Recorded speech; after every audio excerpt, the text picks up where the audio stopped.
creators of visual programming tools for software development, is pleased to provide major funding for the Computer Chronicles, the story of this continuing evolution.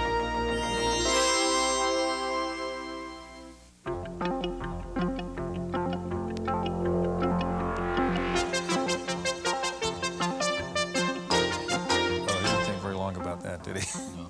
We knew that was going to happen. Welcome to the Computer Chronicles. I'm Stewart Cheifet, sitting in for Gary Kildall this week as Herb Lechner of SRI. Herb, we think of chess as the ultimate game of skill, a game that requires mental agility, intelligence, if you will. Yet here I am playing a game of chess with a computer, which is analyzing board positions and applying a certain kind of intelligence to figure out what its next move should be. That's the subject of our program today, artificial intelligence. And in some people's minds, AI suggests attempting to duplicate the way a human brain works. Is that what AI is, in fact? Not in most modern AI research, Stewart. Early research in AI looked at duplicating human thought processes, but current AI research is more concerned with duplicating the end result of intelligence. And computers that act as experts in expert systems, and computers that can communicate with us in our language, understanding some of the context of that language, are two areas that are receiving a lot of attention in artificial intelligence research today. Okay, we're going to meet two of the world's foremost experts on artificial intelligence, and we'll take a look at two fascinating examples of expert systems. One of the leading experts on expert systems is Dr. Edward Feigenbaum of Stanford University. We asked Professor Feigenbaum about the evolution of artificial intelligence. The computers, as you know, are general symbol processing devices capable of manipulating any kinds of symbols, of which numbers constitute one important class, but computers are much more general than that. We've known about the generality of computation since at least the time of Turing in the 1930s, and actually I've tracked it back to intuitions that Babbage had that were reported by Ada Lovelace, after whom the Ada programming language is named. In 1842, Ada Lovelace wrote that the analytical engine of Babbage's constituted the link between the mechanical world and the world of the most abstract concepts. That currently, in the modern terminology, is called the physical symbol system hypothesis and is the basis for artificial intelligence work. In artificial intelligence as a science, we talk about the use of computers to process symbolic knowledge using logical inference methods, symbolic inference methods. In other words, we're talking about inference and not calculation in the traditional sense. We're talking about knowledge and not numbers in the traditional sense. A current application of inferential knowledge engineering is in the field of expert systems. Programs like this oil exploration advisor. Developed to assist drilling rigs in remote areas, the program behaves much like a qualified specialist. It asks questions of its user and then gives advice on how to avoid or correct accidents so common in drilling operations. If at some point in the line of questioning the user becomes confused by the query, he can ask the program to explain itself, simply by entering why. The advisor responds with a specific source behind the question and explains its reasoning up to that point. The symbolic processing behind the human-like talents of this program have found applications in a broad range of fields, from medicine to robotics. Perhaps the most difficult area for AI to master has been natural language, a talent that results in very friendly computers, but that requires enormous processing capacity. The ambiguities of syntax and context have restricted present systems to very limited applications. A simple geographic question, depending on the phrasing, can lead to multiple interpretations. The program will determine the question's most likely meaning only after an exhaustive deconstruction of the sentence, and might even reject an unusual phrasing of the same query. In a parallel development, investing AI programs with linguistic ability has led to an interactive study of graphic communication. In this experiment, the visual dynamics of communication form the foundation for a linguistic expert advisor capable not only of discerning visual patterns, but also acting as a kind of tutor.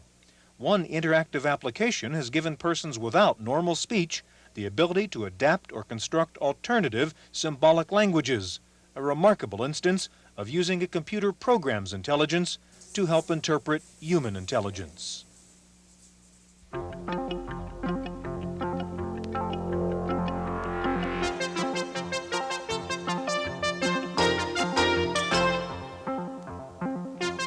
Joining us now is Jeffrey Perrone. Jeffrey's a management consultant involved in expert systems for micros, and Niels Nielsen, director of the Artificial Intelligence Center at SRI International. Herb.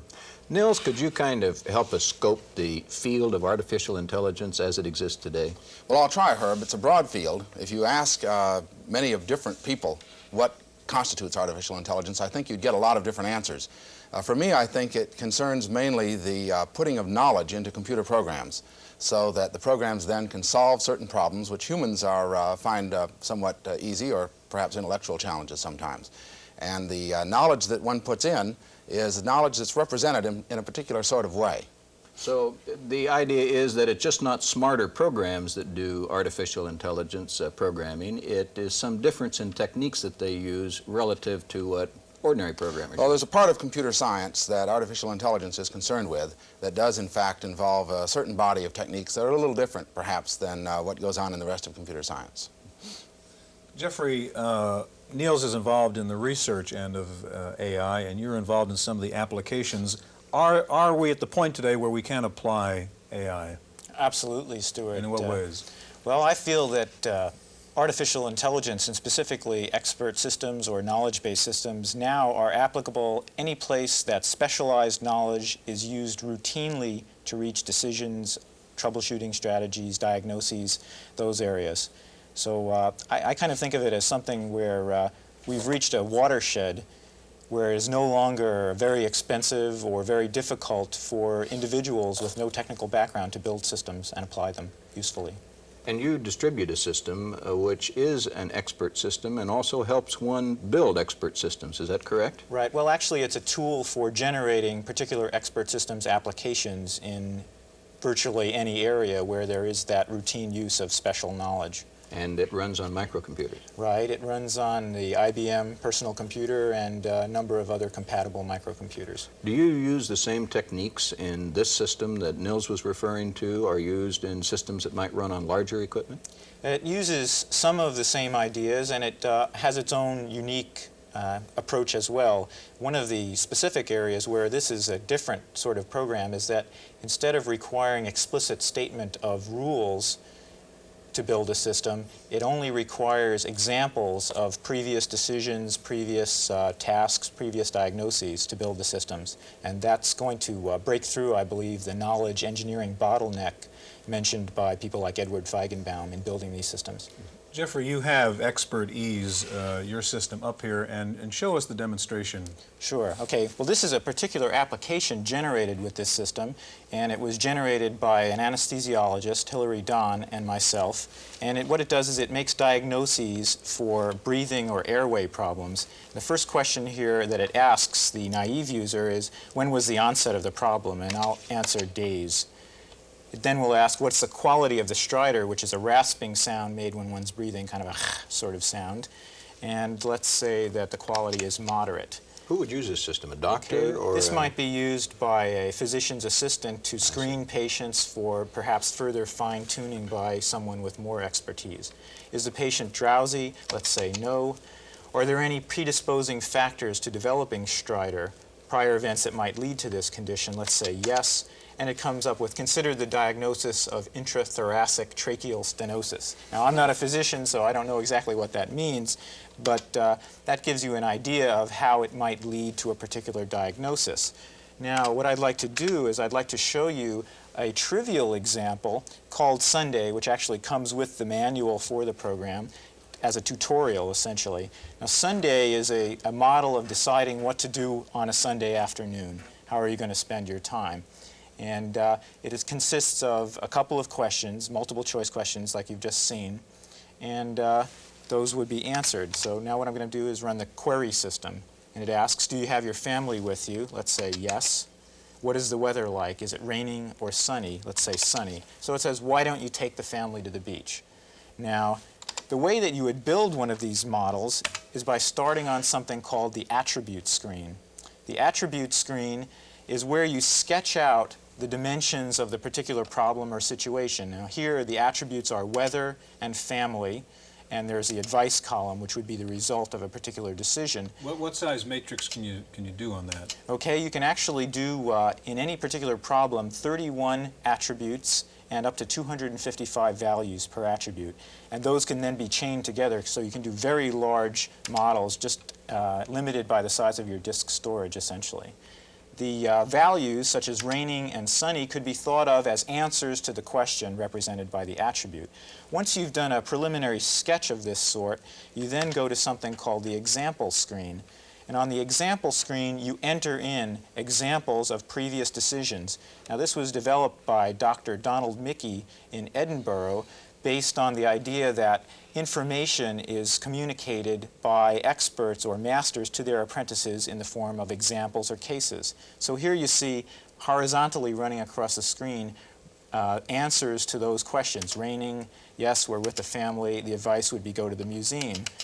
And the next case would be if it's sunny and I was with the family, then I would go to the beach. And the third case there consists of an I don't care what the weather is like. If there's no family with me, then I'm going to go fishing. Jeffrey, you described this obviously as a trivial example, this Sunday one, but in general, do you have the capacity within a PC to seriously approach this kind of problem solving? Yes, you can do quite significant things. As a matter of fact, I've recently been speaking with the Whole Earth Software Review people about doing some systems to recommend software, such as word processing programs or communications hardware, modems, that sort of thing. Niels, I want to ask you what I hope doesn't sound like a dumb question, but kind of what's the point? Why do we develop something like this kind of system? Is it to replace the doctor, say, in the diagnosis situation? What is the end result of this? Well, I think there'd be a lot of uses of systems like this. I think the present ones actually do have a lot of brittle features that perhaps might limit their utility at the present time. But in the long run, that is 10 years, 20 years, something like that, these kinds of systems, I think, will be quite generally useful in a wide range of settings. First of all, the knowledge that these systems contain, at least we hope to put in the knowledge of world-class experts, people who know so much about the field that there might only be 5 or 6 of them in the whole world who know that much. Now, there can be some pretty good practicing people who nevertheless aren't quite as good as the world experts in a particular subject. So it helps us spread the knowledge of an expert around a good deal in a way which can be copied quite easily. Okay, in just a moment, we're going to meet the man who invented the term artificial intelligence, and we'll see a demonstration of knowledge engineering. That's coming up next.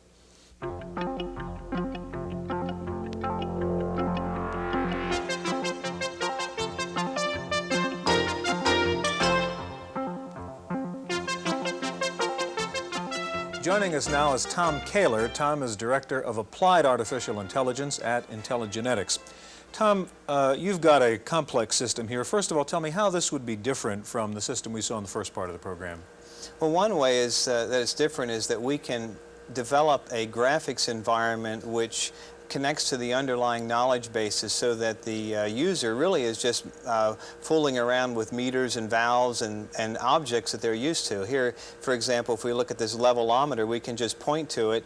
Before you get to that, what's the environment we're looking at here? Oh, this is the key system, the knowledge engineering environment, and we have knowledge bases hooked up to a control panel right here at the moment, and it's just a little example to show you how we can hear a control panel of what?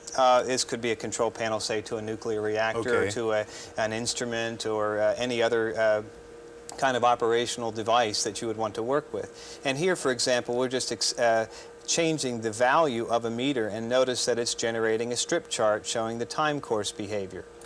Another thing we can do with these kinds of panels is we can go in and look at valves, and we can affect the valve whether it's open or shut.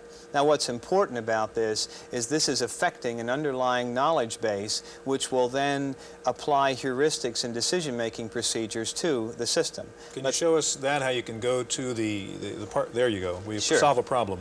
Well, what we see underneath here now is a knowledge base for a nuclear reactor. and we can have a representation of the components of the nuclear reactor as well as a representation of the decision-making behavior that would be carried out by the expert. And what you will see here is that it's both possible to use rule-based reasoning as well as representation of the underlying knowledge. One of the first things we'll do here is just take a look at how we could test the hypotheses of a particular accident situation. And we just point to test hypotheses and activate it here.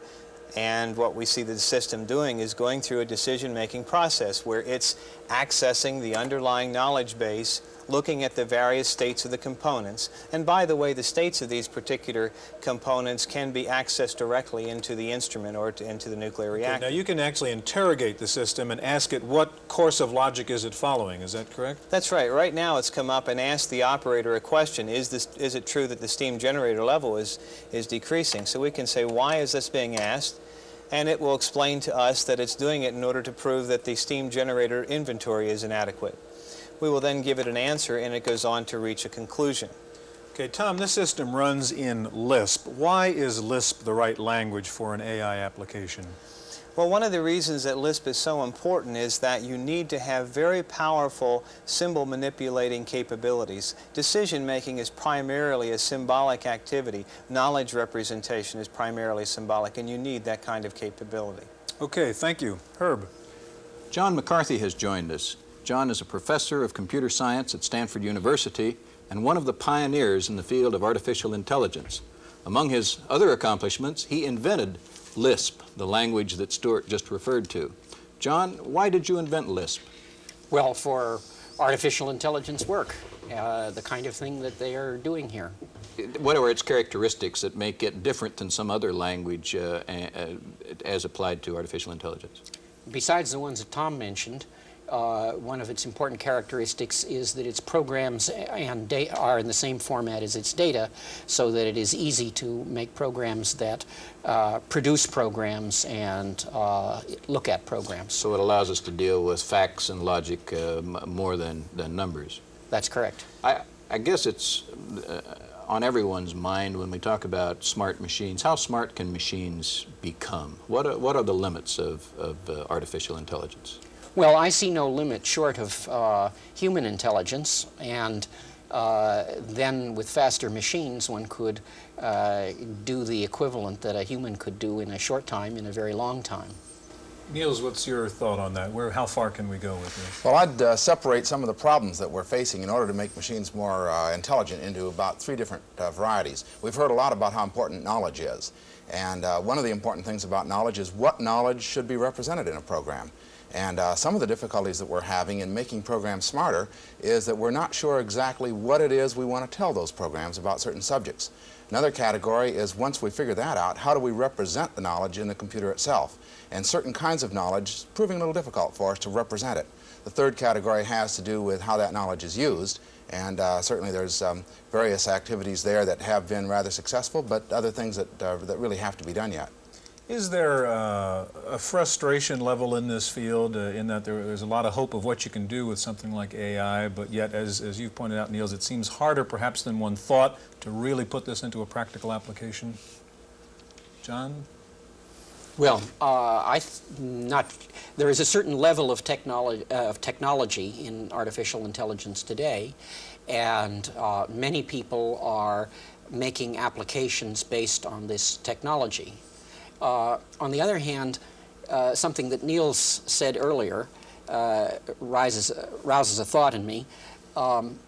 He said that we can put in the knowledge of a world-class expert, and that's indeed true. We can put in the knowledge of a world-class expert, provided it fits into the format that the present programs allow, namely of the kind, if this is true, then do that.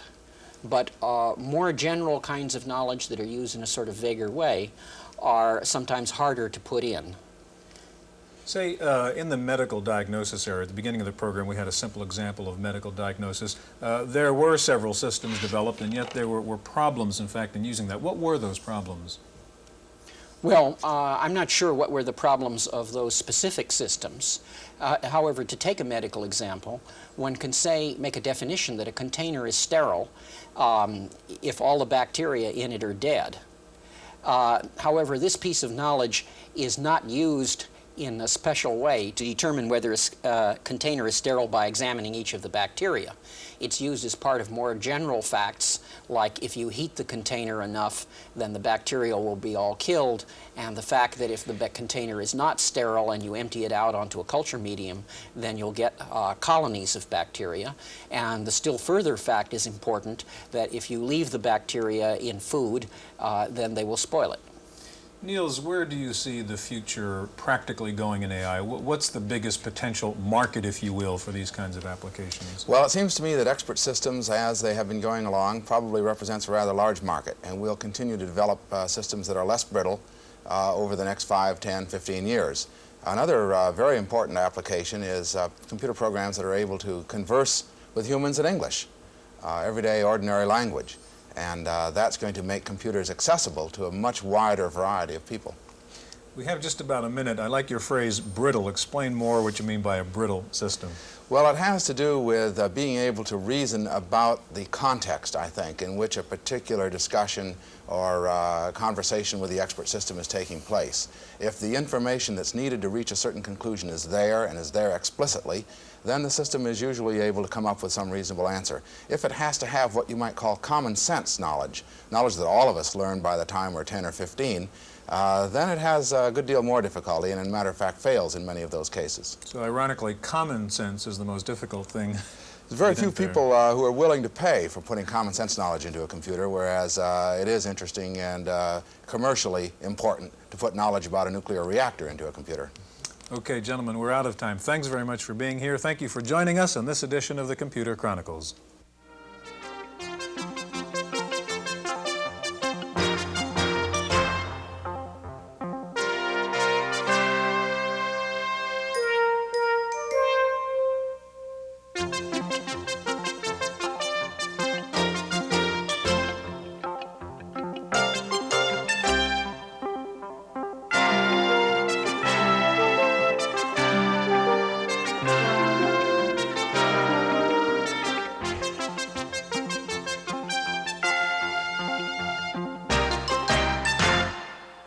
Microfocus, creators of visual programming tools for software development, is pleased to provide major funding for the Computer Chronicles, the story of this continuing evolution.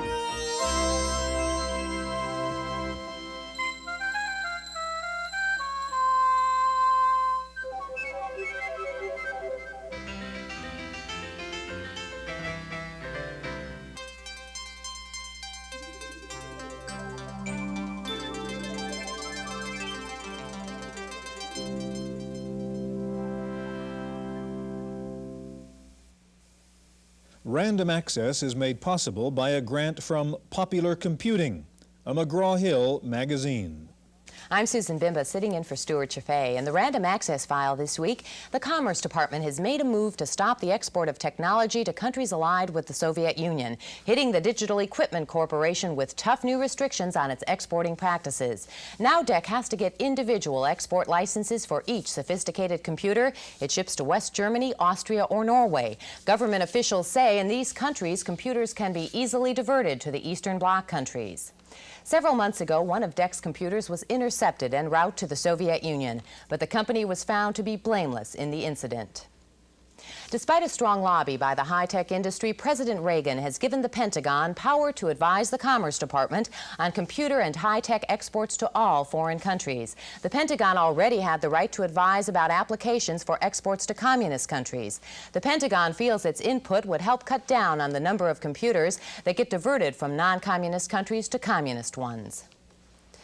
The National Semiconductor Corporation could be banned from making chips for government projects. Early this month, the company admitted that over a 3-year period, it inadequately tested chips that were used on many military projects. Now the Defense Logistic Agency is investigating National Semi, trying to find out exactly who's responsible for lying to the government about the testing. Despite these problems, National Semiconductor is reporting a profit of $15.4 million for the quarter ending March 4th. IBM is reporting big demand for its little computers. The company says this year its shipments of the PC will be triple what it was last year. It's estimated that IBM will ship more than 2 million of its PCs, PC Juniors, and other desktop IBM computers combined. And now that IBM is making its own portable computer, it looks as if Compaq, a maker of IBM-compatible portables, will be lowering its prices. So far, no date has been given for the price cut, but industry insiders say it will probably be around the beginning of April. Right now, the Compaq portable sells for $2,995. That's $200 more than the IBM portable. With a projected $500 cut, the Compaq will sell for $300 less than the IBM portable. Atari Incorporated is making cuts, but it will be employee cuts. The video game maker says it plans to lay off about 300 workers. At the same time, an Atari spokesman says there are plans to expand the sales and engineering staffs by about 100. Last year, the company lost over $500 million, laid off more than 2,000 of its Bay Area workers, and moved part of its operation to Taiwan and Hong Kong. Well, last week we told you the Japanese Trade Ministry may introduce a bill that would reduce protection of U.S. software in Japan. This week, the U.S. government is warning that if Japan's parliament ratifies the bill, the U.S. will retaliate in kind. If approved, the bill would limit copyright protection to U.S.-made software, making it necessary for U.S. software owners to license their programs to Japanese makers. Well, a little closer to home, our software reviewer, Paul Schindler, has some information for blackjack buffs who don't have money to burn.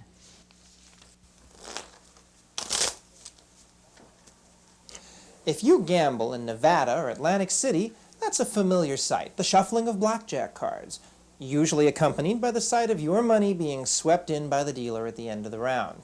Well, if you're tired of losing, there's a computer program for you. It's Ken Houston's Professional Blackjack. Now, it's pretty rare when the writer gets top billing when they name a computer program, but Houston deserves it. He's a former official of the Pacific Stock Exchange, and now he's a full-time gambler. Of course, some people would say that isn't much of a switch, but anyway, on a recent trip to Las Vegas, Houston was kicked out of 5 casinos after winning more than $3,000. Now, most computer blackjack games will just play blackjack with you. But the Whole Earth Software Catalog and Review says Houston's Professional Blackjack will teach you how to play the game and win using various point counting methods. The graphics are crisp, the table is green, the cards realistic looking, and the sound is good too. You can hear the cards hitting the table. Another use of sound, the program advises you on betting and card play, and it beeps at you when you goof. Ken Houston's Professional Blackjack is $70 from Screenplay in Chapel Hill, North Carolina. For Random Access, I'm Paul Schindler. Next week, Paul reviews Volkswagen Deluxe, and that's it for this week's Random Access. I'm Susan Bimba. Random Access is made possible by a grant from Popular Computing, a McGraw-Hill magazine.